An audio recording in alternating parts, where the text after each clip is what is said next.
Okay, isang mapagpalang araw uli sa ating lahat, mga kapatid, mga kamanggagawang OFW. Muli tayong mag-aral ng salita ng Panginoon. Samahan niyo po ako sa ating pag-aaral. So, last meeting, pinag-aralan natin ang kasalanan at kung sino yung pinagmumulan ng kasalanan. So, nakita natin, ayon sa banal na kasulatan, ang diablo pala ang pinagmumulan ng kasalanan.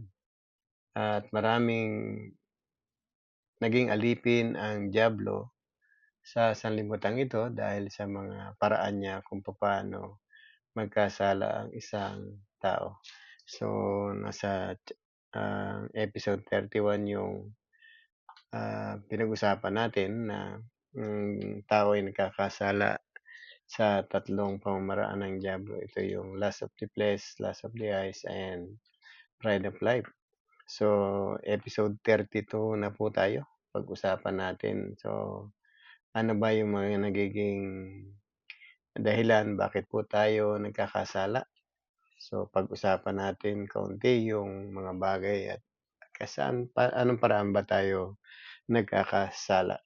So, maliwanag na merong sinasabi rin ang banal na kasulatan sa atin na siyang nagiging dahilan kung bakit tayo ay nagiging makasalanan. Kaya nga sa pagkakataong ito muli tayong mag-aral mga kapatid at patuloy nating tingnan ang mga bagay-bagay kung ah, kung papaano tayo nagkakasala. So, umpisahan natin doon sa bersikulo ng na sinasabi ni James.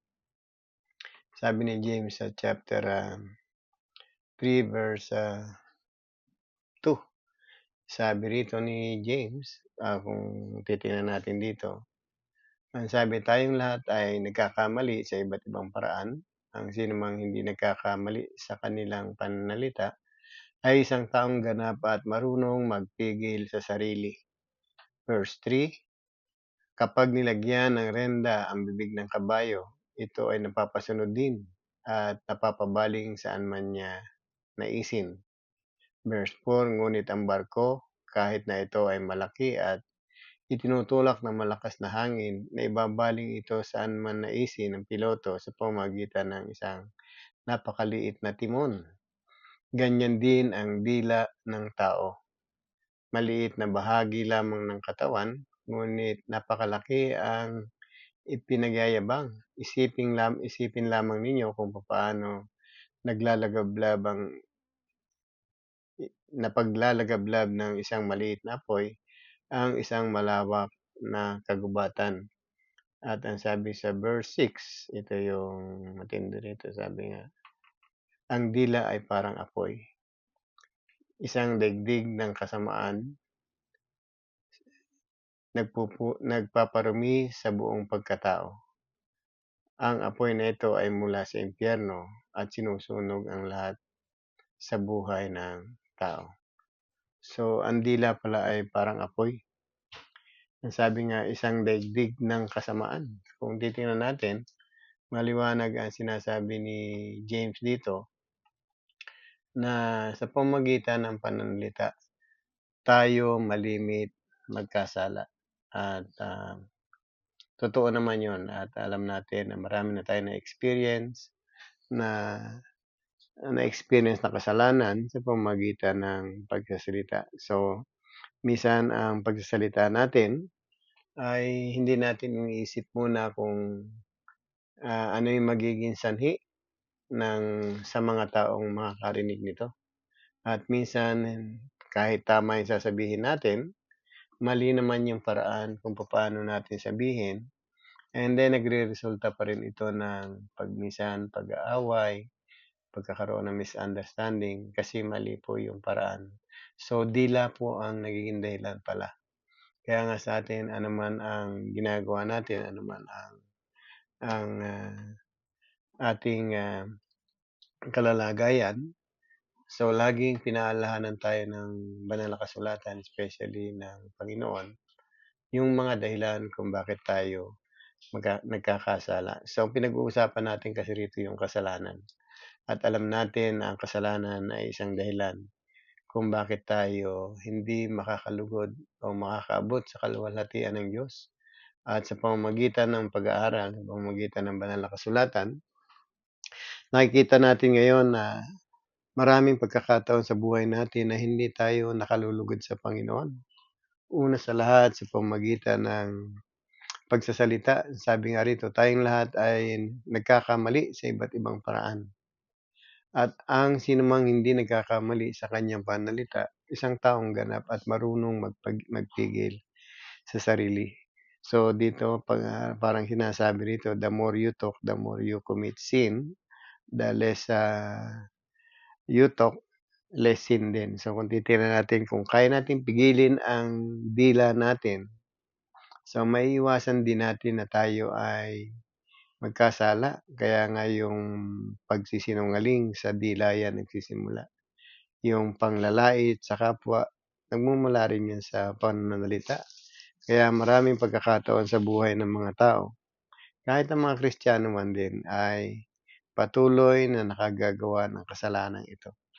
At hindi natin namamalayan, akala natin tama tayo, pero yung laging epekto ang pinag-uusapan natin. Doon ba sa sinabi natin sa isang tao, nakaka-affect ba ito para siya ay magalit? Nagkakaroon ba ng epekto ito para siya ay awayin tayo o gumawa ng masama? Minsan tayo nagtuturo din tayo ng masama sa tao at sa pamamagitan din 'yun ng pananalita. Kaya nga sa atin, kung meron dapat, tayong ginagawa upang, maiwasan natin yung kasalanan, siguro isang magandang payo dito na sabi, kung marunong tayong magpigil sa ating pananalita, so kaya nating pigilan o minimize natin yung paggamit. Kung hindi naman kinakailangan, let's say, ah, bilang mga tao kung hindi tayo, kinakailangang magsalita, mas mabuti pang huwag magsalita. Kasi minsan sa kuwentuhang ordinary, hindi natin namamalayan na ikaw ay nakakapaggawa na ng kasalanan. Para bang 'pag nagkukuwentuhan gusto mo lang makasali, so hihigitan mo yung mga pinag-uusapan nila, pero ang ginagawa mo naman ay kasinungalingan. Kaya hindi natin namamalayan tayo pala ay nagsisinungaling, nagmamalaki sa sarili. Kasi ang pagmamalaki sa sarili sa pamamagitan din ng pananalita, kung papaano tayo nangungusap, paano tayo nagwiwika sa ating mga kapwa. Kaya nga kung tayo marunong magpigil ng ating dila, ang sabi isang taong ganap. Kaya nga ang sabi rito, ang illustration dito, kahit ang kabayo, 'pag nilagyan ng renda ang bibig, sabing gano'n, ito'y kayang pasunurin kahit saan man naisin nung mga hinete, nung mga hindi ko alam driver ng kabayo, so yung mga hinete.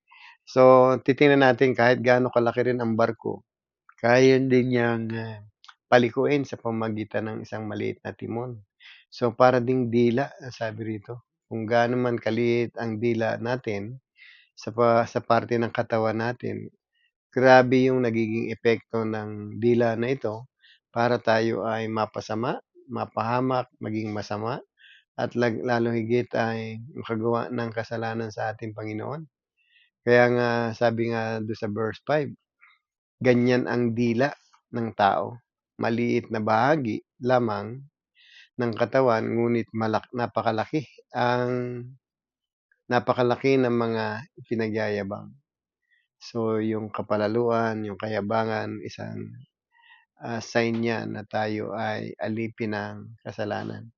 Kaya nga sa pamamagitan ng mga, pananalita natin, minsan minsan yung best friend mo nagiging kaaway mo, nagagawa ng mga kasalanan. Meron ngang, anong sabi, meron ngang pahula. Ang sabi sa pahula, bugtong ito, anong cheese ang hindi nauubos? So, yun pala tsismosa.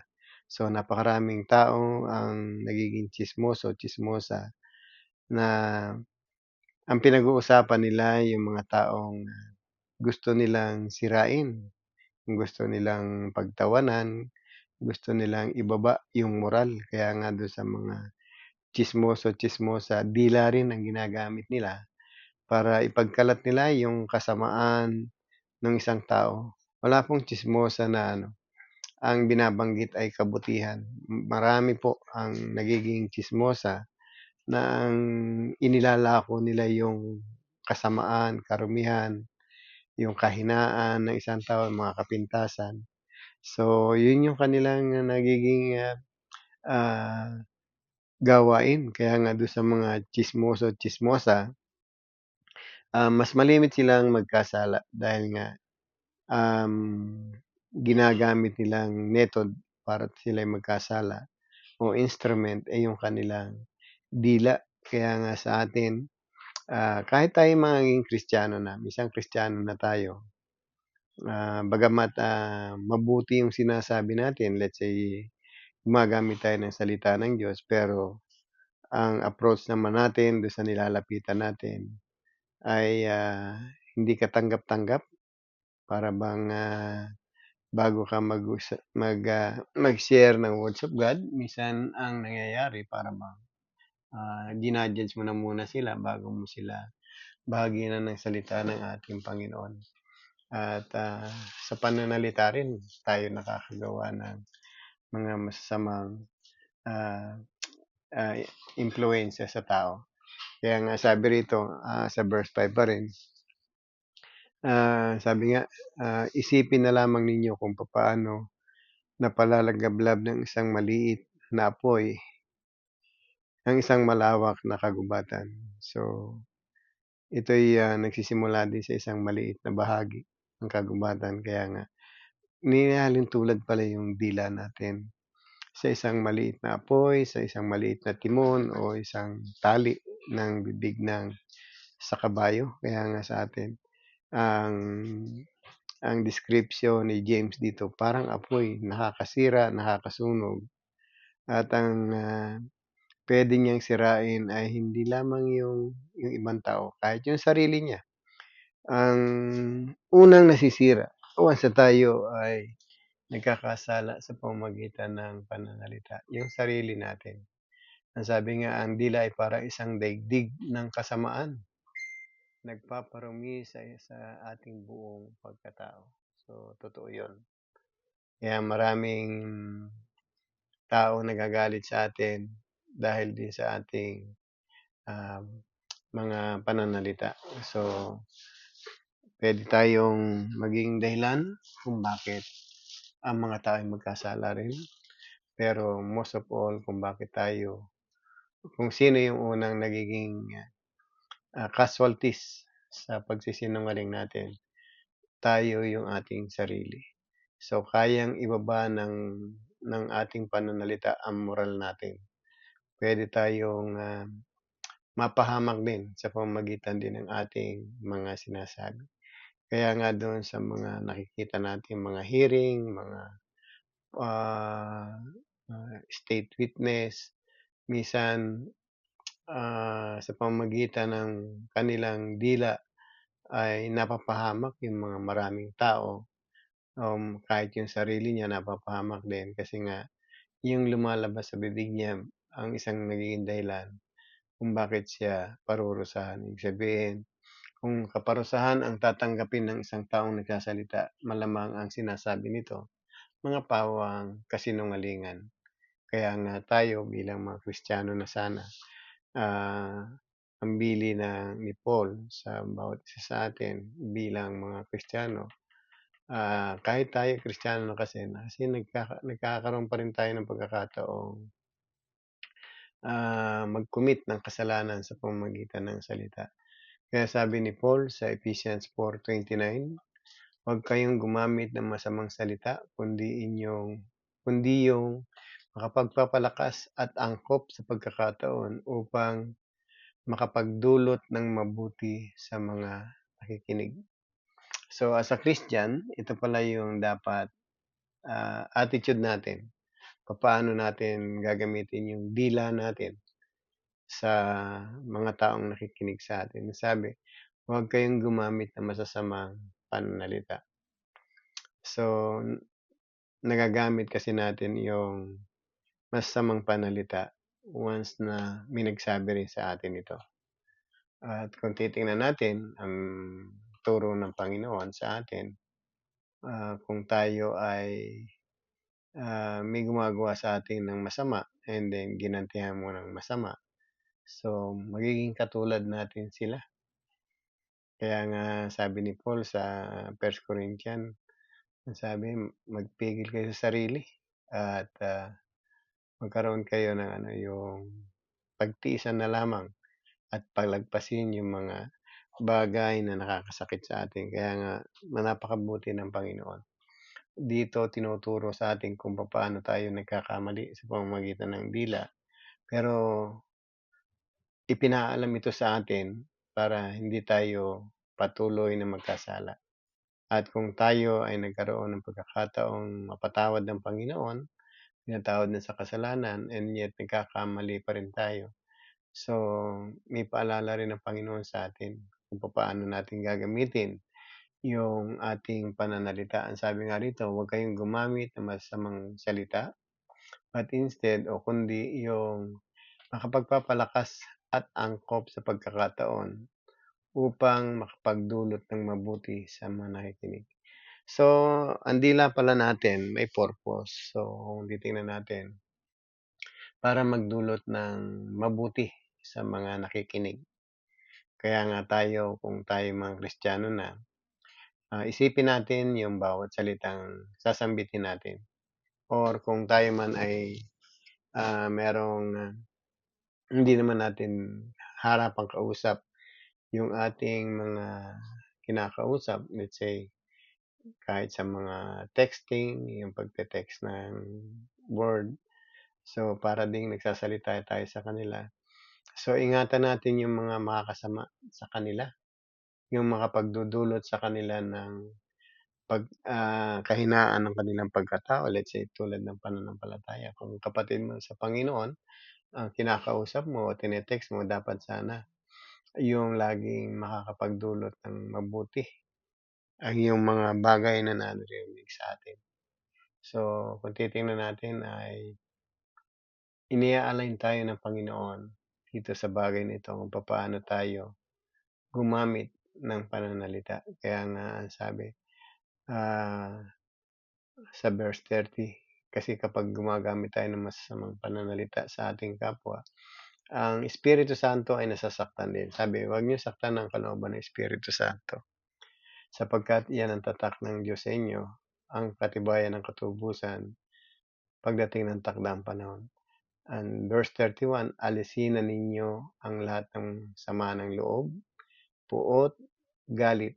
Huwag na kayong mambubulyaw, manlalait at mananakit ng damdamin ng kapwa. So ito yung payo sa atin ni Paul na once na tayo ay naging Kristiyano na, so mayroon tayong Espiritu ng Diyos, tinanggap natin ang Kanyang Espiritu.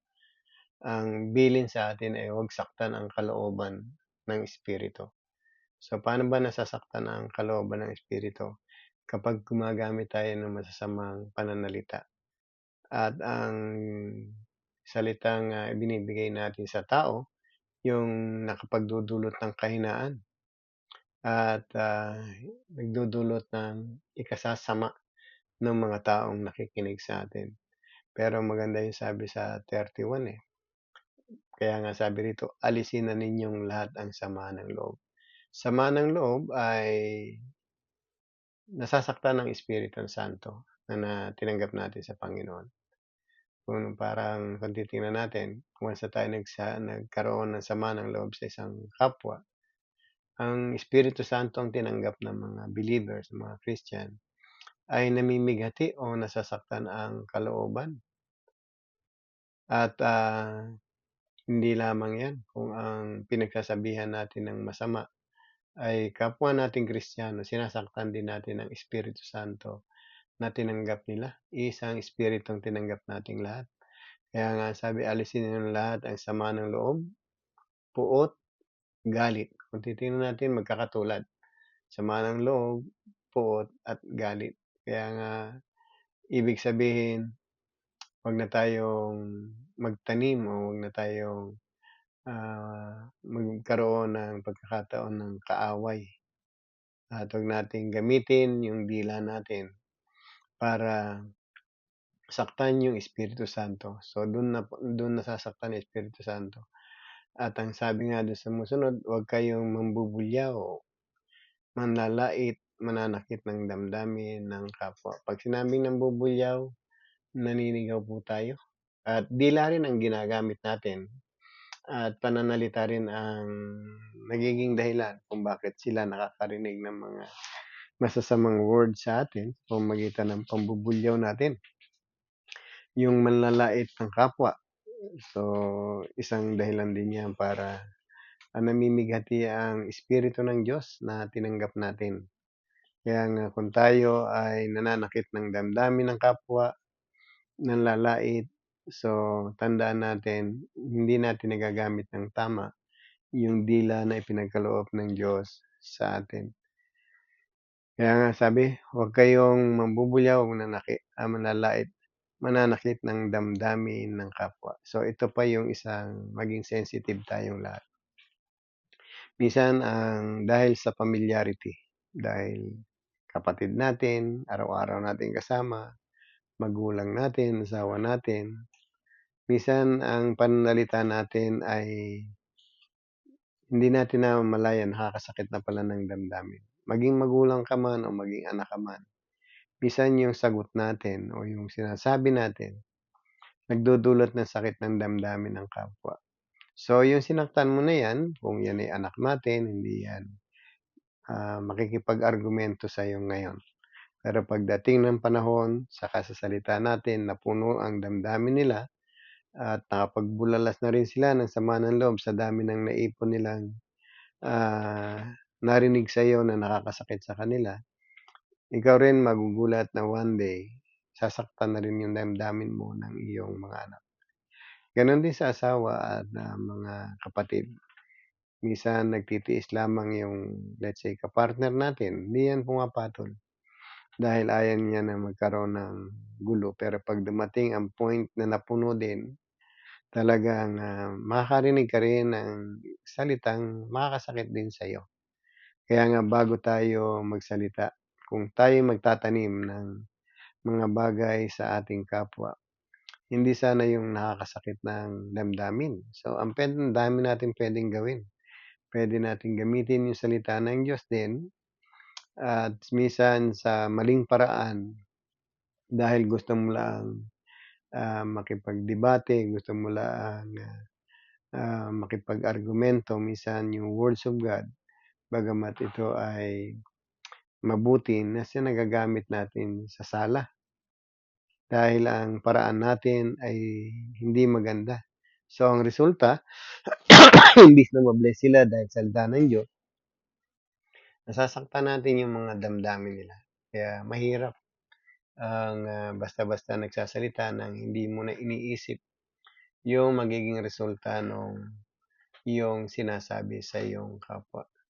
Sa verse 32 ang sabi, Ephesians 4:32, sa halip maging mabait kayo at maunawain o maawain.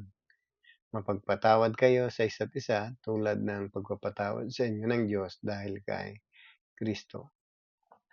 So, ito rin yung, bagay na dapat nating matutunan, yung maging mabait at maawain. So, nawawala na minsan yung habag natin sa ating kapwa, kaya nga yung pananalita natin para tayong nakipag-usap sa alipin o kaaway, kasi nawala na yung awa natin, yung habag natin. So, minsan hindi rin tayo marunong magpatawad at sa pamamagitan din ng salita rin yon o ng dila, matatanggap ng tao yung kapatawaran. Kaya nga kung tayo'y patuloy na ginagamit natin ang dila natin para sa pagkakasala, minsan hindi tayo aware na nangyayari pala at nagagawa pala natin itong mga bagay na ito. So, maging mapagpatawad kayo sa isa't isa tulad ng pagpapatawad ni Kristo sa atin. So, nakita natin yung dila ang pinakamatindi pala. So, kung meron man tayong nakaaway mostly sa pamamagitan nito ng, mga verbal conversation. So, yung mga pag-aaway na hanggang ngayon ay kaaway mo pa at hanggang ngayon ay hindi ka pa marunong magpatawad. So, minsan hindi mo namamalayan na tayo pala ay napapahamak dahil sa mga bagay nito. So, tinuturuan tayo ng Panginoon mga kapatid na, papaano tayo, ah, makaiwas sa kasalanan. So, ibig sabihin, kung tinuturuan tayo ng Diyos, ipaalam kung saan tayo nagkakasala sa pamamagitan ng mga araling ito, tinuturuan din naman tayo ng Diyos para makaiwas sa pagkakasala sa pamamagitan din ng salita. So, mapapansin natin napaka-fair ng ating Panginoon. Hindi niya, basta tayo pinagbabawalang gumamit ng dila o hindi tayo basta pinagbabawalang 'wag magsalita. Subalit binigyan tayo ng pamamaraan paano natin gamitin yung dila natin upang tayo ay hindi magkasala. Sabi nga ng Panginoon, lahat ay nagkakasala at walang taong nakaabot sa kaluwalhatian ng Diyos. Kaya nga sa atin ang pamamaraan ng dyablo ay napakabisa para mahulog tayo sa pagkakasala. Kaya nga kung tayo ay malimit magkasala sa pamamagitan ng pananalita, ibig sabihin, bawas-bawasan natin ito. Kasi ang pawang lumalabas sa bibig natin, 'pag hindi kayabangan, kasinungalingan, panlalait, pananakit ng damdamin ng kapwa, which is ito yung mga kasalanan. So, mag-ingat tayo mga kapatid na, ah, 'wag makapanakit ng damdamin ng kapwa sa pamamagitan ng salita. Ang dila raw ay parang ano, parang apoy na nakasusunog ng, buong pagkatao natin. So, maraming tao na nadi-disrespect na ngayon dahil sa kanyang pananalita at meron ding taong nadi-disrespect o bumababa yung moral dahil sa ibang tao sa pagbibigay nila din ng mga impormasyon sa pamamagitan ng salita. Kaya nga tayo bilang mga pinatawad tayo ng Panginoon, so matuto rin tayong magpigil sa sarili. Ang sabi nga roon, ang sabi, ang sinumang hindi nagkakamali sa kanyang pananalita ay isang taong ganap at marunong magpigil sa sarili. So, gusto nating maging ganap tayong Kristiyano o maging ganap tayong followers ng Panginoon o mananampalataya, marunong dapat tayong magpigil sa ating sarili. 'Pag may nagalit sa atin sa pamamagitan ng mga salita, siguro mas mabuting pigilin mo rin yung sarili mo kasi once na pinatulan mo siya, kumagat ka sa patibong niya at, magiging dahilan yon para mahulog ka rin sa kasalanan. So, mga kapatid, gandang pag-usapan yung mga bagay na ito. At ang maliwanag nga rito, sabi ni James, nagkakasala tayo sa pamamagitan ng pananalita. So, puwede tayong makaiwas ng konti, pero hindi lahat. Hindi parati tayo makakaiwas. Yung, alam natin yung paraan para tayo hindi magkasala. So, gawin natin na magpigil sa ating sarili at kung ilalabas man sa ating mga bibig, sana ito yung ikalalago at sa ikabubuti ng ating kapwa. So, maganda yung bilin sa atin ni Paul. Bagamat tayo ay may kahinaan, bagamat tayo ay, minsan ay hindi natin namamalayan yung mga bagay na yun, pero nire-remind tayo ng Biblia lagi. So, napakabuti ng Panginoon. Ang intention niya kasi tayo ay makapagpatuloy sa klase ng pamumuhay na nais niya sa atin bilang mga Kristiyano. Kaya nga kung tayo ay patuloy nagagawa ng kasalanan, ibig sabihin ini-ignore natin yung bilin ng Biblia at patuloy tayong nagmamalaki sa Diyos at lumalabas tuloy tayo na meron tayong kapalaluan sa buhay. So mga kapatid, hanggang sa muli nating pagkita-kita, nawa ay meron tayong natutunang konti sa maiksing, video na ito na tayo pala ay malimit magkasala sa pamamagitan ng pananalita. So, next meeting pag-usapan natin, sa anong paraan pa ba tayo nagkakasala maliban sa pananalita. So, next meeting pag-usapan natin yung isa pang mahalagang bagay at, impormasyon para bakit tayo nagkakasala at sa anong paraan tayo nagkakasala. Pag-usapan natin sa susunod sa episode 33, sabi nagkakasala tayo sa hindi pagsunod natin sa kautusan. Kaya nga abangan natin sa susunod na Sabado, muli tayong gagawa uli ng video para sa ating lahat. Pagpalain po tayo ng Panginoon, sumainyo ang kanyang pag-iingat, ang biyaya at ang pagpapala. Salamat po and God bless to everyone.